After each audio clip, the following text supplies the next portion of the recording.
അടുത്ത ദിവസം രാവിലെ തന്നെയാണെന്നുണ്ടെങ്കിൽ ഞാനും പിന്നെ അമ്മാവിയും അമ്മാവനും ലാവണി ചേച്ചിയും മുത്തശ്ശനും മുത്തശ്ശിയും കൂടെ ഒരുമിച്ചിരുന്ന് ഭക്ഷണം കഴിക്കായിരുന്നു. ആ സമയത്താണെന്നുണ്ടെങ്കിൽ എല്ലാവരും തമ്മിലിങ്ങനെ സംസാരിക്കുന്നുണ്ടായിരുന്നു.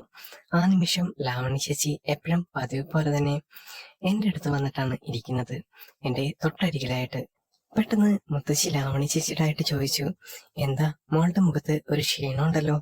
ആ നിമിഷമാണെന്നുണ്ടെങ്കിൽ ഞാൻ ലാവണി ചേച്ചിയെ ഒന്ന് നോക്കി. ചേച്ചി ഇന്നലെ ഇട്ടിരുന്ന ആ നൈറ്റ് ഡ്രസ്സും കാര്യങ്ങളുമല്ല ഇന്നിട്ടിരിക്കുന്നത്. കാരണം മുത്തശ്ശിന്റെയും മുത്തശ്ശിയും അമ്മാവിയുടെയും അമ്മാവന്റെ അടുത്തൊക്കെ ഈ ഒരു നൈറ്റ് ഡ്രസ്സും കാര്യങ്ങളും ഇട്ട് നേന ചേച്ചി ഒരിക്കലും പോകാറില്ല. അത് തന്നെയായിരുന്നു ഞാൻ കണ്ടത്. ആ നിമിഷമാണെന്നുണ്ടെങ്കിൽ നേന ചേച്ചി മുത്തശ്ശിക്കായിട്ട് മറുപടി കൊടുത്തു. അത് ഇന്നലെയാണെന്നുണ്ടെങ്കിൽ കിടന്നപ്പോ ഇച്ചിരി ലേറ്റായി. അപ്പൊ തന്നെ അമ്മാവി ചോദിച്ചു, ഇന്നലെ നീ നേരത്തെ പോയി കിടന്നുറങ്ങിയതല്ലേ, പിന്നെന്താ ലേറ്റായത്? ആ നിമിഷമാണെന്നുണ്ടെങ്കിൽ ഞാൻ ലാവണി ചേച്ചിയെ ഒന്ന് നോക്കി. അപ്പോൾ തന്നെ ലാവണി ചേച്ചി കാല് വെച്ച് എന്നെ ഒന്ന് ചവിട്ടി. അപ്പോൾ എനിക്ക് തന്നെ മനസ്സിലായി എന്താണ് ലാവണി ചേച്ചി ഉദ്ദേശിച്ചതെന്ന്. അമ്മാവി അങ്ങനെ ചോദിച്ച സമയത്ത് തന്നെ ലാവണി ചേച്ചി ഒരു പരിഭ്രാന്തിയോടെ പറഞ്ഞു, ഇന്നലെ ബുക്ക് വായിച്ചു കിടന്നപ്പോ ഇച്ചിരി ലേറ്റായി പോയി, അതാണ്. ഓ, രാത്രിയിലൊന്നും ബുക്കൊന്നും വായിച്ചു കിടക്കണ്ട പിള്ളേരെ, നേരെ കിടന്ന് ഉറങ്ങാൻ നോക്ക് എന്ന് മുത്തശ്ശി പറഞ്ഞു. ശേഷം ഇഡലി ബാക്കി കഴിച്ചിട്ട് മുത്തശ്ശി അവിടെ നിന്ന് എഴുന്നേറ്റു. അപ്പോൾ ലാവണി ചേച്ചിയാണെന്നുണ്ടെങ്കിൽ എന്നെ ഏറുകണ്ടിട്ടൊന്ന് നോക്കുന്നുണ്ടായിരുന്നു. ഞാനും ലാവണി ചേച്ചിയെ നോക്കി. ശേഷമാണെന്നുണ്ടെങ്കിൽ ഞങ്ങൾ രണ്ടുപേരും കൂടെ അവിടുന്ന് എഴുന്നേറ്റു. കഴിച്ച പാത്രമെല്ലാം ലാവണി ചേച്ചിയാണ് എടുത്തത്. ആ നിമിഷം ഞാൻ അടുക്കളയിലേക്ക് അങ്ങോട്ട് ചേറി ചെന്നു, കൈയൊന്ന് കഴുകാനൊക്കെ ആയിട്ട്. ആ നിമിഷം ലാവണി ചേച്ചി എൻ്റെ അടുത്ത് പറഞ്ഞു, എടാ അവരിങ്ങനെ ഓരോന്നൊക്കെ ചോദിക്കും, നീ ഒന്നും പറയാൻ നിൽക്കണ്ട എന്ന് മാത്രം ലാവണി ചേച്ചി പറഞ്ഞു. ആ സമയമാണെന്നുണ്ടെങ്കിൽ ഞാൻ എല്ലാത്തിനും ഓക്കെ പറഞ്ഞു. അപ്പോൾ തന്നെ ലാവണി ചേച്ചി എൻ്റെ അടുത്തായിട്ട് ചോദിച്ചു, എടാ ഞാനൊരു കാര്യം പറഞ്ഞ നീ സാധിച്ചു തരുമോ എന്ന് മാത്രമായിരുന്നു ലാവണി ചേച്ചി എൻ്റെ അടുത്ത് ചോദിച്ചത്.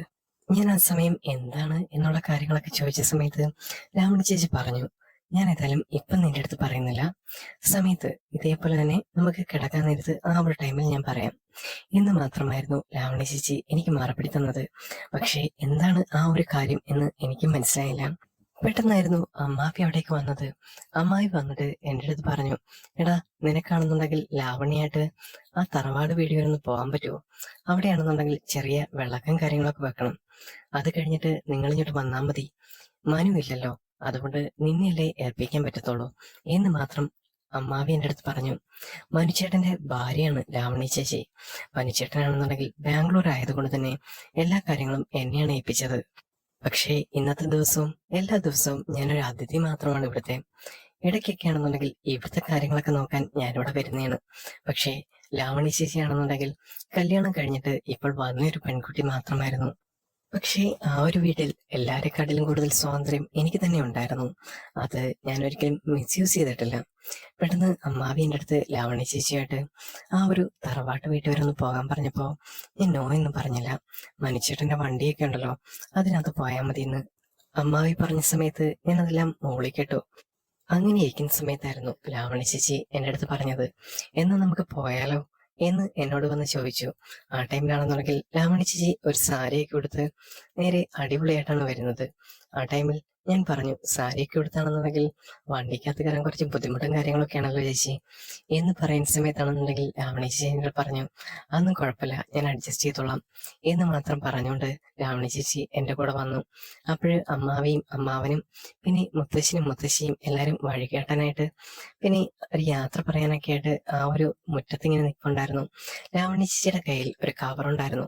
ആ കവറിൽ എന്താണെന്ന് എനിക്കറിയത്തില്ലായിരുന്നു. ആ നിമിഷം ഞാനൊന്നും ചോദിച്ചതുമില്ല. അങ്ങനെ ഞങ്ങൾ യാത്ര തുടങ്ങി. യാത്രയാണെന്നുണ്ടെങ്കിൽ തറവാട്ട് വീട്ടിലേക്കായിരുന്നു. പക്ഷേ പകുതി എത്തിയ സമയമാണെന്നുണ്ടെങ്കിൽ ലാവണി ചേച്ചി എന്നെ ഒന്ന് തട്ടി വിളിച്ചു, എടാ നീ ഈ വഴി പോകണ്ട എന്ന് മാത്രമായിരുന്നു ലാവണി ചേച്ചി എൻ്റെ അടുത്ത് പറഞ്ഞത്. ആ നിമിഷം ഒരു പുഞ്ചിരിയോടെ ഞാൻ ചോദിച്ചു, പോകണ്ടേ, അതെന്താ പോകണ്ടാത്തെ എന്ന് ലാവണി ചേച്ചിയോട് ഞാനൊന്ന് ചിരിച്ചുകൊണ്ട് ചോദിക്കുമ്പോൾ, ഞാൻ പറയാം, നീ ഇതുവഴി തിരിച്ചു വിട് ചേച്ചി, ഇതുവഴിയല്ല തറവാട്ടി പോണ്ടത്. അപ്പൊ തന്നെ ലാവണി ചേച്ചി എൻ്റെ അടുത്ത് പറഞ്ഞു, ഇതുവഴി വേണ്ട, നീ ഇതേ ഇങ്ങോട്ട് പോയിട്ട് എന്ന് മാത്രം എൻ്റെ അടുത്ത് പറയുന്ന സമയത്ത് ഞാൻ വണ്ടി തിരിച്ചു. ലാവണി ചേച്ചി പറഞ്ഞതല്ലേ, എന്തെങ്കിലും കാര്യമുണ്ടായിരിക്കും എന്നാണ് ഞാൻ വിചാരിച്ചത്. ചേച്ചി ഇത് ഇച്ചിരി കട്ടറൊക്കെയുള്ള റോഡാണ് എന്ന് ഞാൻ പറയുന്ന സമയത്ത് അതൊന്നും കുഴപ്പമില്ല, നീ പതുക്കെ പോയാൽ മതി പിന്നെ അവിടെ കുഴിയിലും കാര്യങ്ങളൊന്നും എന്നെ കൊണ്ട് ഇടരുത് കേട്ടോ എന്ന് മാത്രം ഒരു ചിരിയോടെ ലാവണ്യ ചേച്ചി പറയുമ്പോൾ ഞാനും ഒന്ന് പുഞ്ചിരിച്ചു. അങ്ങനെ ചെറിയൊരു കാടിന്റെ ഒരു പ്രദേശത്തോടാണ് ഇങ്ങനെ പോകുന്നത്. വഴി പറയാനാണെന്നുണ്ടെങ്കിൽ ലാവണ്യ ചേച്ചി പിന്നാലെ ഇങ്ങനെ ഇരിപ്പുണ്ടായിരുന്നു. അപ്പൊ തന്നെ ഞാൻ ഓരോ കാര്യങ്ങൾ ചോദിക്കുന്നുണ്ട്, എങ്ങോട്ടാ എന്റെ മാഷി പോകേണ്ടത്, ഇതിപ്പം കുറെ ആയല്ലോ പോയി പോയി എന്ന് ചോദിക്കുമ്പോൾ ലാവണ്യ ചേച്ചി പറഞ്ഞു, പതുക്കെ പോയാൽ മതി. അങ്ങനെ പോകുന്ന സമയത്താണെന്നുണ്ടെങ്കിൽ ചെറിയ ചെറിയ മലയും കുന്നും ഒക്കെ കയറുന്നുണ്ടായിരുന്നു. അങ്ങനെ ഒടുവിലാണെന്നുണ്ടെങ്കിൽ ഒരു ടൗണിൽ ചെന്ന് കയറി. ചേച്ചി, ഈ ടൗൺ എനിക്ക് അറിയത്ത പോലില്ല കേട്ടോ, ഞാനിവിടെ ആദ്യമായിട്ടാണ് വരുന്നത്. അപ്പൊ തന്നെ ലാവണ്യ ചേച്ചി പറഞ്ഞു, വഴിയൊക്കെ എനിക്കറിയാം, നീ അങ്ങോട്ട് വിട്ടാൽ മാത്രം മതി എന്ന് മാത്രം പറഞ്ഞു.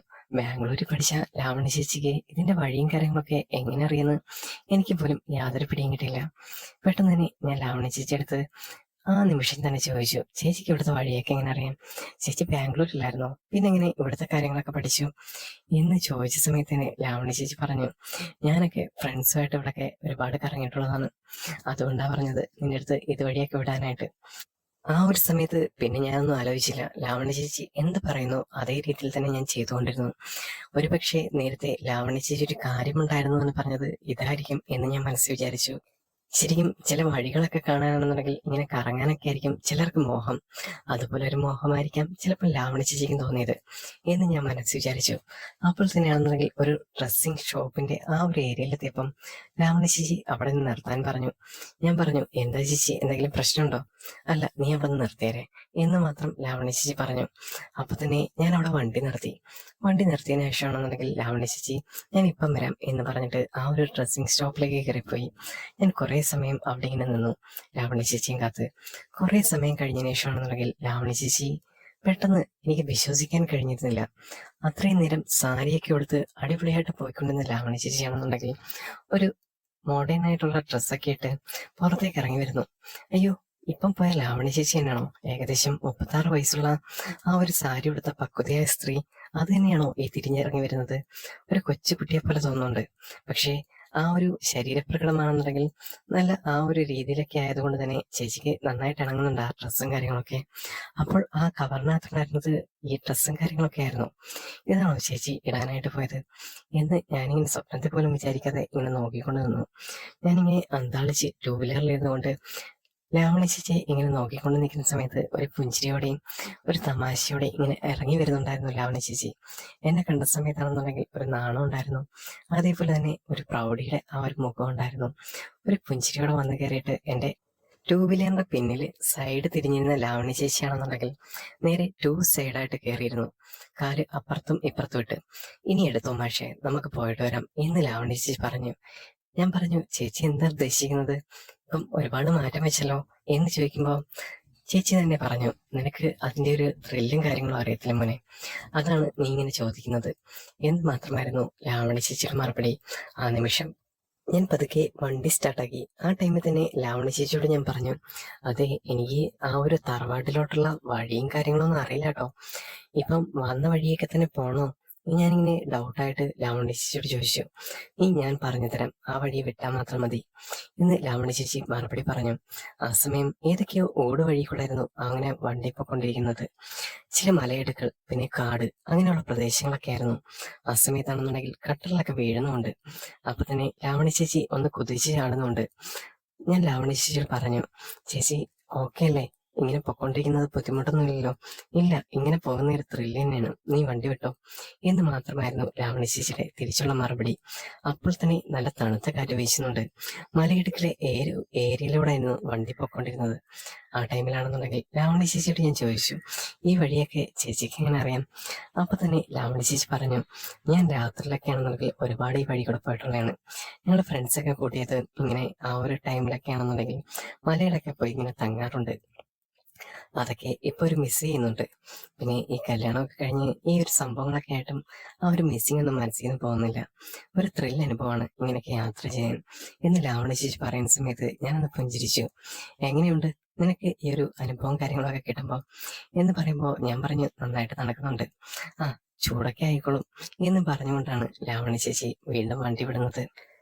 അങ്ങനെ കാടും മലയിടുക്കും എല്ലാം കഴിഞ്ഞതിന് ശേഷം ഞങ്ങളൊരു ചെറിയ ഒരു മൊട്ടക്കുന്നിന്റെ ആ ഒരു സ്ഥലത്തെത്തി. ആ ടൈമിൽ ലാവണേശി പറഞ്ഞു, നീ ഇവിടെ നിർത്തിക്കാൻ വേണ്ടി, ഇനി കുറച്ചു നേരം ഇവിടെ റെസ്റ്റ് എടുക്കാം, അതിനുശേഷം നമുക്ക് വേറെ ഒരു സ്ഥലത്തിന് പിടിക്കാം. അപ്പൊ തന്നെ ഞാൻ ചോദിച്ചു, അപ്പം തറവാടൊക്കെ ലാസ്റ്റിങ് ടൈം ഉണ്ടെങ്കിൽ നോക്കാം, അങ്ങനെ പോയില്ലെങ്കിലും എന്താ, അവിടെ ചെന്ന് കഴിഞ്ഞപ്പം പോയെന്നങ്ങ് പറഞ്ഞാൽ പോരെ എന്ന് ലാവണ്യ ചേച്ചി എന്നെ കള്ളം പറഞ്ഞ് പഠിപ്പിച്ചു. ഞാനെങ്ങനെ അവിടെ ചെന്ന് കള്ളം പറയാം? ഇതുവരെ ഞാൻ അമ്മാവിന്റെയും അമ്മാവിയുടെയും അടുത്തൊന്നും കള്ളം പറഞ്ഞിട്ടില്ല. ഞാനത് ലാവണ്യ ചേച്ചി എടുത്ത് പറയുമ്പോൾ ലാവണ്യ ചേച്ചി എന്നെ അടുത്ത് പറഞ്ഞു, നീ എന്ത് പൊട്ടച്ചക്കനാണ്, കള്ളം പറയാത്ത ആൾക്കാരുണ്ടോ ഈ ലോകത്ത്? എന്തൊക്കെയാലും ചെറിയ കള്ളങ്ങളൊക്കെ പ്രശ്നമൊന്നുമില്ല എന്ന് മാത്രമായിരുന്നു ലാവണ്യ ചേച്ചിയുടെ ആ ഒരു മറുപടി. അങ്ങനെ ആ ഒരു സമയത്താണെന്നുണ്ടെങ്കിൽ ലാവണ്യ ചേച്ചി ഒരു മൊട്ടക്കുന്നിന്റെ മേളില് ഒരു മരത്തിന്റെ സൈഡിലായിട്ട് പോയി നിന്നു. അവിടെ നിന്നതിന് ശേഷം എന്നെ അവിടെ വിളിക്കുന്നുണ്ട്, എടാ നീ ഇങ്ങോട്ട് വന്നേ എന്ന് പറഞ്ഞ് വിളിക്കുന്ന സമയത്താണെന്നുണ്ടെങ്കിൽ ഞാനവിടെ പതുങ്ങി ഇങ്ങനെ നിൽക്കായിരുന്നു. അപ്പോൾ തന്നെ ലാവണ്യ ചേച്ചി ആ മരത്തിന്റെ ആ ഒരു സൈഡിലായിട്ട് നിന്നിട്ട് എന്നെ വീണ്ടും വിളിച്ചു, ഇങ്ങോട്ട് വാ എന്ന് പറഞ്ഞിട്ട്. അപ്പോൾ തന്നെ ഞാൻ പതുക്കെ അങ്ങോട്ട് ചെല്ലുന്ന സമയത്ത് ലാവണ്യ ചേച്ചിയുടെ മുഖത്ത് ഒരു പുഞ്ചിരി ഉണ്ടായിരുന്നു. എന്താ, നിനക്ക് പേടിയാണോ ഇങ്ങോട്ടൊക്കെ വന്ന് നിൽക്കാനൊക്കെ ആയിട്ട്? ഇല്ല എന്ന് ഞാൻ മറുപടി പറയുന്ന സമയത്ത്, നിനക്ക് എന്തോ മനസ്സിൽ പേടിയുണ്ട്, ഇങ്ങനെ വന്നിരിക്കുമ്പോൾ ആരെങ്കിലും അറിഞ്ഞാലോ എന്നൊക്കെ വിചാരിച്ചിട്ടായിരിക്കും, മനുഷ്യട്ടനെങ്കിലും അറിഞ്ഞാലുള്ള ആ ഒരു പേടിയൊക്കെയാണോ നിനക്ക് എന്ന് ലാവണ്യ ചേച്ചി ചോദിക്കുമ്പോൾ, അതൊന്നുമില്ല, ഞാനിവിടെ ഈ തറവാട്ടിൽ പോയിട്ട് വന്നതല്ലായിരുന്നു, ഇപ്പോ അതെ എന്ത് പറയും ഞാൻ അവിടെ ചെന്നിട്ട്. ഞാനിങ്ങനെ പഴം വിഴുങ്ങി കണക്ക് പരിഭ്രമിച്ച് നിൽക്കുന്ന സമയത്താണെന്നുണ്ടെങ്കിൽ ലാവണ്യ ചേച്ചി പൊട്ടിച്ചിരിക്കുന്നുണ്ടായിരുന്നു. എന്നിട്ട് എന്നെ തോളെ തട്ടിയിട്ട് പറഞ്ഞു, നീ എനിക്ക് കമ്പനിയായിട്ട് ഇങ്ങനെ നിന്നാൽ മാത്രം മതി, എല്ലാത്തിനും ഒരു കള്ളത്തരത്തിന് കൂട്ടായിട്ട്, ബാക്കിയെല്ലാം ഞാൻ അവിടെ പറഞ്ഞോളാം, നീ ആയിട്ട് ഒന്നും പറയാൻ നിൽക്കണ്ട എന്ന് തന്നെ ലാവണ്യ ചേച്ചി പറഞ്ഞു. പെട്ടെന്നുള്ള ലാവണ്യ ചേച്ചിയുടെ ആ ഒരു പറച്ചിലാണെന്നുണ്ടെങ്കിൽ ഞാനെല്ലാം മൂളി ഇങ്ങനെ കേട്ടു. ആ സമയത്താണെന്നുണ്ടെങ്കിൽ എനിക്ക് എന്ത് പറയണമെന്ന് അറിയില്ലായിരുന്നു. അപ്പോൾ തന്നെയാണെന്നുണ്ടെങ്കിൽ ലാവണ്യ ചേച്ചി എന്റെ കയ്യെ പിടിച്ചുകൊണ്ട് നേരെ ആ ഒരു മൊട്ടക്കുന്നിന്റെ മേളിലേക്ക് വലിഞ്ഞു കയറി. ഇതെങ്ങനെയുണ്ടെന്ന് നോക്ക്, ദാ ഇവിടെ വന്ന് ഇരിക്കേ എന്ന് പറഞ്ഞുകൊണ്ട് ലാവണ്യ ചേച്ചി ഒരു കല്ലിന്റെ ആ ഒരു സൈഡിലായിട്ട് കയറിയിരുന്നു. പെട്ടെന്ന് ഒരാൾക്ക് മാത്രം ഇരിക്കാവുന്ന ഒരു ചെറിയ കല്ലായിരുന്നു അത്. ലാവണ്യ ചേച്ചി എന്നെ വിളിക്കുന്നുണ്ടായിരുന്നു അവിടേക്ക്. അപ്പോഴാണെന്നുണ്ടെങ്കിൽ ഞാനൊരു മടിച്ചു നിന്നു. അവിടെ ഇരുന്ന് കഴിഞ്ഞാൽ താഴോട്ടെങ്ങനെ വീണു പോയാലോ എന്ന് വിചാരിച്ചിട്ടാണ് ഞാനങ്ങനെ നിന്നത്. ആ സമയത്ത് ലാവണ്യ ചേച്ചി എന്നെ വിളിക്കുന്നുണ്ടായിരുന്നു, വാ ഇങ്ങോട്ട് വന്നിരുന്നു എന്ന് പറഞ്ഞുകൊണ്ട് അവിടെ പിടിച്ചിരുത്തി. അപ്പോൾ ഞാൻ താഴെ വീഴാതിരിക്കാനായിട്ട് ലാവണ്യ ചേച്ചി എന്നെ മുറുകെ പിടിക്കുന്നുണ്ടായിരുന്നു, ഒരു കെയർ എന്ന പോലെ. പക്ഷേ അങ്ങനെ ഇരിക്കുന്ന സമയത്താണെന്നുണ്ടെങ്കിലും വല്ലാത്തൊരു അനുഭവമായിരുന്നു. ആ ടൈമിലാണെന്നുണ്ടെങ്കിൽ തണുത്ത കാറ്റിങ്ങനെ അടിച്ചുകൊണ്ടിരിക്കുന്നു. പക്ഷേ ഞങ്ങൾ തമ്മിൽ സംസാരിക്കുന്ന സമയത്താണെന്നുണ്ടെങ്കിൽ ചൂട് ശ്വാസം അങ്ങോട്ടും ഇങ്ങോട്ടും മുഖത്തേക്ക് തട്ടുന്നുണ്ട്. ആ ടൈമിലാണെന്നുണ്ടെങ്കിൽ ലാവണി ചേച്ചിയുടെ മുടിയാണെന്നുണ്ടെങ്കിൽ എന്റെ മുഖത്തേക്ക് ഇങ്ങനെ പറന്നടിക്കുന്നുണ്ട്. കാറ്റ് നന്നായിട്ടുണ്ടെന്ന് എനിക്ക് തന്നെ മനസ്സിലായി. ഞാനാണെന്നുണ്ടെങ്കിൽ ലാവണി ചേച്ചിയുടെ മുടി ഒരു സൈഡിലേക്ക് മാറ്റി ഇങ്ങനെ ഇട്ടു. അപ്പൊ തന്നെ ഞാൻ ലാവണി ചേച്ചിയോട് ചോദിച്ചു, ചേച്ചിക്ക് ഈ ഒരു ഡ്രസ്സൊക്കെ ഇട്ട് ഇവിടെ ഇങ്ങനെ നിൽക്കുന്ന സമയത്ത് തണുക്കുന്നൊന്നുമില്ലേ എന്ന് പറയുന്ന സമയത്ത് ലാവണി ചേച്ചി പറഞ്ഞു, എന്റെ മോനെ, രാത്രിയിലൊക്കെ ആണെന്നുണ്ടെങ്കിൽ ഇവിടെ നല്ല തണുപ്പാണ്, ആ ഒരു തണുപ്പത്തൊക്കെ ഞാനിവിടെ ഇങ്ങനെ നിന്നിട്ടുണ്ട്. അപ്പോ നിന്റെ അടുത്താണെന്നുണ്ടെങ്കിൽ അത് പറയേണ്ട ആവശ്യമില്ലല്ലോ, എനിക്ക് അങ്ങനെ തണുപ്പൊന്നും ഏൽക്കില്ല മോളെ, അങ്ങനെ ഞാനാണെന്നുണ്ടെങ്കിൽ 0 ഡിഗ്രി വരെ ഇങ്ങനെ നിന്നോളും എന്നാണ് ലാവണി ചേച്ചിയുടെ ഒരു മറുപടി ഉണ്ടായിരുന്നത്. അതെല്ലാം കേട്ടുകൊണ്ട് ഞാനിങ്ങനെ ഇങ്ങനെ നിന്നു. അപ്പോൾ തന്നെ എനിക്ക് എന്ത് പറയണം എന്ന് എനിക്ക് അറിയില്ലായിരുന്നു. അപ്പോൾ കുറെ സമയം കഴിഞ്ഞപ്പോൾ ലാവണി ചേച്ചി പറഞ്ഞു, എന്നാ ഇനി നമുക്ക് ജസ്റ്റ് തറവാട്ടിലൊന്ന് ടച്ച് ചെയ്തിട്ട് അങ്ങോട്ട് വീട്ടിലേക്ക് പോകാം എന്ന് പറയുന്ന സമയത്ത് ഞാൻ ലാവണി ചേച്ചിയോട് ചോദിച്ചു, ചേച്ചി നേരത്തെ പറഞ്ഞല്ലേ എന്തോ ഒരു കാര്യം സാധിച്ചു തരണം എന്നൊക്കെ, അത് ഇതായിരുന്നു അല്ലേ എന്ന് ഞാൻ ലാവണി ചേച്ചിയോട് ചോദിക്കുമ്പോൾ, അത് ഇതൊന്നുമല്ല, വേറൊരു കാര്യമുണ്ട്, അത് നിന്നോട് ഞാൻ പറയാം എന്നായിരുന്നു ലാവണി ചേച്ചിയുടെ മറുപടി. അങ്ങനെ ഞങ്ങൾ രണ്ടുപേരും കൂടെ വണ്ടിക്കകത്തോട്ട് കയറാനായിട്ട് പോയി. ആ സമയത്താണെന്നുണ്ടെങ്കിൽ എനിക്ക് വീണ്ടും അത്ഭുതം, പിന്നെ അതേപോലെ തന്നെ ആകാംക്ഷ, എന്തായിരിക്കും ലാവണി ചേച്ചി ആ മറച്ചു വെച്ചിരിക്കുന്ന കാര്യം എന്നോട് പറയാനും പറയാതിരിക്കാനും, പിന്നെ ഇങ്ങനെ മാറ്റി വെച്ചിരിക്കുന്ന ആ ഒരു കാര്യം, അതിങ്ങനെ ഞാൻ ചിന്തിച്ചുകൊണ്ടിരുന്നു. എടാ പൊട്ട, വന്ന് കയറ് എന്ന് പറഞ്ഞുകൊണ്ട് ലാവണി ചേച്ചി അവിടെ ആ ഒരു സ്കൂട്ടറിന്റെ അടുത്ത് നിന്നിട്ട് വിളിച്ചു. അപ്പോൾ തന്നെ ചെന്ന് ഞാൻ സ്റ്റാർട്ടാക്കി നേരെ വിട്ടത് തറവാട്ടിലേക്കായിരുന്നു. തറവാട്ടിൽ ചെന്ന സമയത്താണെന്നുണ്ടെങ്കിൽ മനുഷ്യട്ടന്റെ വല്യമ്മയും വല്യച്ഛനും പിന്നെ ആരൊക്കെയോ ഉണ്ടായിരുന്നു. അതെ, ഞാനൊരു അതിഥി ആയതുകൊണ്ട് തന്നെ എനിക്ക് എല്ലാരെയും പരിചയമില്ല. ആ സമയത്ത് തന്നെ അമ്മാവനും അമ്മച്ചിക്കും പിന്നെ വല്യമ്മയ്ക്കൊക്കെ എന്നെ അറിയായതുകൊണ്ട് തന്നെ ഞാൻ ലാവണി ചേച്ചിയുടെ കൂടെ അങ്ങനെ നിന്നു. എല്ലാവരും എൻ്റെ അടുത്ത് ഭക്ഷണം കഴിക്കുന്നു അങ്ങനെയുള്ള കാര്യങ്ങളൊക്കെ ചോദിക്കുന്നുണ്ടായിരുന്നു. അങ്ങനെ കുറെ സമയം നിന്നതിന് ശേഷം ലാവണി ചേച്ചി എൻ്റെ അടുത്ത് പറഞ്ഞു, എടാ എന്നാ ഒരു കാര്യം ചെയ്യാം, നമുക്ക് പോകാം, ഇവിടെ ഇങ്ങനെ നിന്നിട്ട് കാര്യമില്ലല്ലോ എന്ന് പറഞ്ഞുകൊണ്ട് ലാവണി ചേച്ചി എന്നെയും വിളിച്ചുകൊണ്ട് ഇറങ്ങുന്ന സമയത്താണെന്നുണ്ടെങ്കിൽ ഏകദേശം ഒരു 6 മണി കഴിഞ്ഞിരുന്നു. അതായിരുന്നു ലാസ്റ്റ് ടൈം. 6 മണി കഴിഞ്ഞ് അവിടുന്ന് ഇറങ്ങുന്ന സമയത്ത് ഏകദേശം വീട്ടിലെത്താനാണെന്നുണ്ടെങ്കിൽ 7 മണി കഴിയും. അങ്ങനെ ഞങ്ങൾ യാത്ര തുടങ്ങി. പിന്നെ ചെറിയ തണുപ്പും കാര്യങ്ങളും എല്ലാം അടിച്ചുകൊണ്ടാണ് അവിടേക്ക് പോകുന്നത്. പിന്നെ ആ ഒരു ചെറിയ സമയത്ത് ചെറിയ ചാറ്റൽ മഴയും കാര്യങ്ങളും ഉണ്ടായിരുന്നു.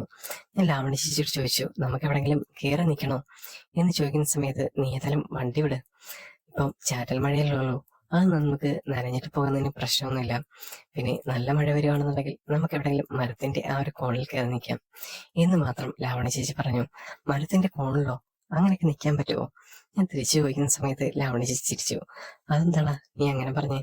കോണിൽ കയറി നിൽക്കാൻ പറ്റില്ലേ എന്ന് ചോദിക്കുമ്പോൾ ഞാൻ പറഞ്ഞു, നനയത്തില്ലേ, അത് ചെറിയ രീതിയിൽ മരത്തിനകത്തുനിന്ന് വരുന്ന വെള്ളമല്ലേ, അത് നല്ല രസമാണ് നനയാനൊക്കെ ആയിട്ട്, അത് കുറച്ചു നേരം ആസ്വദിച്ചിട്ടൊക്കെ പോവാം. അപ്പൊ തന്നെ ഞാൻ തിരിച്ച് മറുപടി പറഞ്ഞു, ചേച്ചിക്ക് എന്തോ ഭ്രാന്താണ് എന്ന് പറയുമ്പോൾ ലാവണി ചേച്ചിയാണെന്നുണ്ടെങ്കിൽ ചിരിക്കുന്നുണ്ടായിരുന്നു. അങ്ങനെ ഞങ്ങൾ രണ്ടുപേരും കൂടെ സംസാരിച്ചിങ്ങനെ നിന്നു. കുറച്ച് കഴിഞ്ഞ സമയത്ത് മനുചേട്ടന്റെ അമ്മയച്ചനും അവിടേക്ക് വന്നു. നിങ്ങളെന്താ ലേറ്റായത് എന്ന് മാത്രം എന്നോട് ചോദിച്ചു. അത് ഞങ്ങളാണെന്നുണ്ടെങ്കിൽ തറവാട്ടില് അങ്ങനെ കയറി നിന്നായിരുന്നു. പിന്നെ ഞാനതിങ്ങനെ വിക്കി വിക്കി പറയുന്ന സമയത്താണെന്നുണ്ടെങ്കിൽ ബാക്കി മാനേജ് ചെയ്തത് ലാവണി ചേച്ചിയായിരുന്നു. അപ്പൊ തന്നെ ഞാനിങ്ങനെ ലാവണി ചേച്ചി നോക്കി നിന്നു. എത്ര മനോഹരമായിട്ടാണ് ലാവണി ചേച്ചി കള്ളം പറയുന്നത് എന്ന് ഞാൻ മനസ്സിലിങ്ങനെ ആലോചിച്ചു. ആ സമയത്താണെന്നുണ്ടെങ്കിൽ ലാവണി ചേച്ചി എന്നെ ഒന്ന് കണ്ണടിച്ച് കാണിക്കുന്നുണ്ടായിരുന്നു. ലാവണി ചേച്ചിയുടെ ആ സകല കള്ളത്തരത്തിനും കൂട്ടുകൂടുന്നത് ഞാനാണ്, എന്തിനും കൂട്ടു നിൽക്കുന്ന ഒരാൾ എന്നായിരുന്നു എൻ്റെ ഒരു സ്ഥാനം. ആ നിമിഷമാണെന്നുണ്ടെങ്കിൽ ലാവണി ചേച്ചിയും അത് എൻജോയ് ചെയ്യുന്നുണ്ടായിരുന്നു. അത് എനിക്ക് തന്നെ മനസ്സിലായി. പിന്നെ ആ ഒരു സമയത്തായിരുന്നു ഞാൻ വീണ്ടും ലാവണി ചേച്ചിയോട് ചോദിച്ചത്, എന്തായിരുന്നു ആ ഒരു കാര്യം എന്ന് പറയുന്ന സമയത്ത് ലാവണി ചേച്ചി പറഞ്ഞു, അതിപ്പം ഞാൻ പറയില്ല, പിന്നെ ഞാൻ പറഞ്ഞു തരാം എന്ന് ലാവണി ചേച്ചി പറഞ്ഞുകൊണ്ട് അകത്തേക്ക് കയറിപ്പോയി. ലാവണി ചേച്ചി അവിടെ നിന്ന് ഇറങ്ങിയ സമയത്തിനാണെന്നുണ്ടെങ്കിൽ ആ ഒരു ടെക്സ്റ്റൈൽ ഷോപ്പിൽ തിരിച്ചു വന്നതിന് ശേഷം ഇട്ടിരുന്ന ആ ഒരു ഡ്രസ്സും കാര്യങ്ങളൊക്കെ മാറി, പിന്നെ സാരി ഉടുത്തുകൊണ്ടാണ് തിരിച്ചു വന്നത്. അതുകൊണ്ട് തന്നെയാണെന്നുണ്ടെങ്കിൽ ഈ ഒരു കാര്യങ്ങളൊക്കെ മാറിക്കിട്ടി. അല്ലെന്നുണ്ടെങ്കിൽ അമ്മായിയുടെയും അമ്മായിമ്മയുടെയും ആ ഒരു ചോദ്യങ്ങൾക്കൊക്കെ ആണെന്നുണ്ടെങ്കിൽ ഞാൻ മറുപടി നൽകേണ്ടി വന്നിരുന്നേനെ. അങ്ങനെ ആ ഒരു സമയത്ത് അത് ഒഴിവാക്കി കിട്ടിക്കഴിഞ്ഞ സമയത്ത് എനിക്ക് നല്ല സന്തോഷം തോന്നി. അങ്ങനെ ഭക്ഷണമെല്ലാം കഴിഞ്ഞ സമയത്താണെന്നുണ്ടെങ്കിൽ ലാവണി ചേച്ചിയും ഞാനും ഒരിടത്ത് തന്നെയായിരുന്നു ഇരുന്നത്. അങ്ങനെ ഭക്ഷണം കഴിച്ചിട്ട് ലാവണി ചേച്ചി ആദ്യം കയറിപ്പോയി. അതിനുശേഷമാണെന്നുണ്ടെങ്കിൽ ഞാൻ അവിടെ നിന്നിട്ട് ഭക്ഷണം കാര്യങ്ങളും കഴിച്ചിട്ട് പാത്രം അവിടെ വെച്ച് കൈ കഴുകിയിട്ട് നേരെ അവിടേക്ക് റൂമിലേക്ക് ചെല്ലുന്ന സമയത്ത് ലാവണി ചേച്ചി അവിടെ നിൽപ്പുണ്ടായിരുന്നു. അപ്പൊ തന്നെ എന്നെ കണ്ട സമയത്ത് ലാവണി ചേച്ചി എന്നെ പിടിച്ചത് അവിടെ നിർത്തി. ശേഷം എൻ്റെ അടുത്ത് ചോദിച്ചു, നിനക്കറിയണ്ടേ ഞാൻ ആ പറഞ്ഞ കാര്യം എന്താണെന്ന് എന്ന് ചോദിക്കുമ്പോൾ ഞാൻ പറഞ്ഞു, ആ അറിയണം, അതിന് ഞാൻ കുറെ നേരം ചോദിച്ചല്ലോ, ചേച്ചി പറഞ്ഞില്ല. ആ അത് മറ്റൊന്നുമല്ല, എനിക്ക് ഒരു സിനിമ കാണണം. ആ ഒരു സിനിമ കാണുന്ന സമയത്താണെന്നുണ്ടെങ്കിൽ നീ എൻ്റെ അടുത്തിരിക്കണം എന്ന് മാത്രമായിരുന്നു. എനിക്ക് പണ്ടൊട്ടേയുള്ള ഒരു ആഗ്രഹമാണത്. സിനിമ കാണുന്ന സമയത്ത് ആരെങ്കിലും അടുത്തുണ്ടായിരിക്കണം എന്ന് പറഞ്ഞു. ആ സമയത്താണെന്നുണ്ടെങ്കിൽ അതിനെന്താ, ഞാനും വരാലോ എന്ന് പറഞ്ഞുകൊണ്ട് ലാവണി ചേച്ചിയുടെ കൂടെ ഞാൻ അങ്ങോട്ട് ചെന്നു. ആ സമയം ആ ഒരു ടൈമില് ഞാൻ ഇന്നലെ കണ്ടതുപോലെ തന്നെ അവിടെ ടിവിയും കാര്യങ്ങളും എല്ലാം ഉണ്ടായിരുന്നു. അതുകൊണ്ട് തന്നെ മറ്റൊരു കാര്യത്തിനും ബുദ്ധിമുട്ടില്ല. അതായിരുന്നു ആ റൂമിന്റെ ഒരു പ്രത്യേകത എന്ന് പറയുന്നത്. ലാവണി ചേച്ചിയാണെന്നുണ്ടെങ്കിൽ TV ഓൺ ചെയ്തതിനു ശേഷം ബെഡിലേക്ക് ഇരുന്നു. ആ സമയത്താണെന്നുണ്ടെങ്കിൽ ലാവണി ചേച്ചി എൻ്റെ അടുത്ത് പറഞ്ഞു, നീ ഇവിടെ അടുത്ത് വന്നിരുന്നു എന്ന് പറഞ്ഞുകൊണ്ട് ലാവണി ചേച്ചിയും ഞാനിവിടെ അടുത്തടുത്തിരുന്നു. ഏത് സിനിമയാണ് നിനക്ക് ഇഷ്ടം, എങ്ങനെയുള്ളതൊക്കെയാണ് എന്നൊക്കെ എൻ്റെ അടുത്ത് ലാവണി ചേച്ചി ചോദിച്ചു. ചേച്ചിക്ക് ഇഷ്ടമുള്ള ഏതാണെന്ന് വെച്ചാൽ അത് ഞാൻ കണ്ടുപിടിക്കാം. ചേച്ചിയുടെ ആ ഒരു ഇഷ്ടമാണല്ലോ, അതാണല്ലോ ഇവിടുത്തെ പ്രധാനം എന്ന് ഞാൻ തിരിച്ചു മറുപടി പറഞ്ഞു. ആ ഞാൻ ഏതായാലും നോക്കട്ടെ, മണിച്ചേട്ടനിവിടെ ഏതൊക്കെയോ സിനിമാസും കാര്യങ്ങളൊക്കെ ഇവിടെ കൊണ്ടിട്ടുണ്ട്, അതിലേതെങ്കിലും ഒരെണ്ണം നമുക്ക് കണ്ടു നോക്കാം എന്നായിരുന്നു ലാവണി ചേച്ചി പറഞ്ഞത്. ആ സമയത്ത് ഞാനെല്ലാം മൂളി കേട്ടു. അപ്പൊ തന്നെ ലാവണി ചേച്ചിയോട് ഞാൻ ചോദിച്ചു, ചേച്ചി ഇതൊക്കെ ഒരുപാട് ഇഷ്ടം തോന്നാനുള്ള കാരണം എന്താ? ഞാൻ ആ കല്യാണത്തിന് മുമ്പാണെന്നുണ്ടെങ്കിൽ ഇതൊക്കെ ഫ്രണ്ട്സുമായിട്ട് ഇങ്ങനെയുള്ള കാര്യങ്ങളൊക്കെ ഉണ്ടായിരുന്നു. ഞങ്ങളെല്ലാം ഒരുമിച്ചിരുന്നായിരുന്നു സിനിമ കാണുന്നതും ഭക്ഷണം കഴിക്കുന്നതൊക്കെ. പക്ഷെ ഇപ്പം ഇതെല്ലാം കഴിഞ്ഞ സമയത്ത് അതെല്ലാം മിസ്സായി പോയതാണൊക്കെ എനിക്കൊരു തോന്നല്. അതാണ് നിന്റെ അടുത്ത് ഞാൻ റിക്വസ്റ്റ് ചെയ്തത്. നിനക്കും ബുദ്ധിമുട്ടാണെന്നുണ്ടെങ്കിൽ നിനക്ക് പോവാം, അതിന് യാതൊരു പ്രശ്നമില്ല എന്ന് മാത്രം ലാവണി ചേച്ചി പറയുമ്പോൾ ഞാൻ പറഞ്ഞു, എനിക്ക് യാതൊരു പ്രശ്നമില്ല, ചേച്ചിക്ക് അങ്ങനെ ഒരു ആഗ്രഹം ഉണ്ടെങ്കിൽ നമുക്ക് നോക്കാം എന്ന് മാത്രം തിരിച്ച് മറുപടി പറയുമ്പോൾ ഞങ്ങൾ രണ്ടുപേരും ആ ഒരു സിനിമയും കാര്യങ്ങളൊക്കെ നോക്കായിരുന്നു. ഏതോ ഒരു പെൻഡ്രൈവിലോ കാര്യങ്ങളിലോ മനുഷ്യട്ടൻ എന്തോ ഒരു സിസ്റ്റോ കാര്യങ്ങളോ കൊണ്ടുവച്ചിട്ടുണ്ട്. അതായിരുന്നു ഞങ്ങൾ നോക്കിക്കൊണ്ടിരുന്നത്. അങ്ങനെ ഒടുവിലൊരു പെൻഡ്രൈവ് കയ്യിൽ കെട്ടി നമുക്കിതൊന്ന് നോക്കി നോക്കാം എന്ന് പറഞ്ഞുകൊണ്ട് ലാവണ്യ ചേച്ചിയും ഞാനും കൂടെ ആ ഒരു ടി വിയിലേക്ക് അത് കുത്താനായിട്ട് വന്നു. ആ സമയമാണെന്നുണ്ടെങ്കിൽ ഞാൻ ആ സോഫയിൽ ഇങ്ങനെ ഇരിക്കുകയായിരുന്നു. അപ്പോൾ ലാവണ്യ ചേച്ചി പിടിച്ച് എന്നെ ആ കട്ടിലിൽ കൊണ്ടിരുത്തി. അവിടെ ഒരു സോഫയും പിന്നെ ഒരു 2-3 ചെയറും കാര്യങ്ങളൊക്കെ കിടപ്പുണ്ടായിരുന്നു. ഇപ്പുറത്ത് മാത്രമായിട്ടാണ് കട്ടിൽ കിടക്കുന്നത്. അങ്ങനെ ഞങ്ങൾ ആ ടി വി ഓൺ ചെയ്തുകൊണ്ട് ആ പെൺഡ്രൈവ് കുത്തി സിനിമയുടെ ആ ഒരു ആദ്യ ഭാഗങ്ങൾ തുടങ്ങി. ഈ ഒരു കഥ നിങ്ങൾക്ക് എല്ലാവർക്കും ഇഷ്ടപ്പെട്ടു എന്ന് വിചാരിക്കുന്നു. ഈ ഒരു കഥയുടെ അടുത്ത ഭാഗം ഞാൻ പ്രിപ്പയർ ചെയ്യുന്നുണ്ട്. അടുത്ത ഭാഗം വേണ്ടവർക്ക് ഭാഗം 3 എന്ന് കമന്റ് ചെയ്യണം. പിന്നെ സബ്സ്ക്രൈബ് ചെയ്യാൻ മറക്കരുത്, ലൈക്ക് ചെയ്യണം, ഷെയർ ചെയ്യണം. അപ്പം പുതിയ പുതിയ കഥകളുമായിട്ട് ഞാൻ വീണ്ടും വരാം കേട്ടോ. ഇതിന്റെ ബാക്കി വേണമെങ്കിൽ ഭാഗം 3 എന്ന് കമന്റ് ചെയ്യണേ. ബൈ ബൈ, ലൈക്ക് ചെയ്യണേ.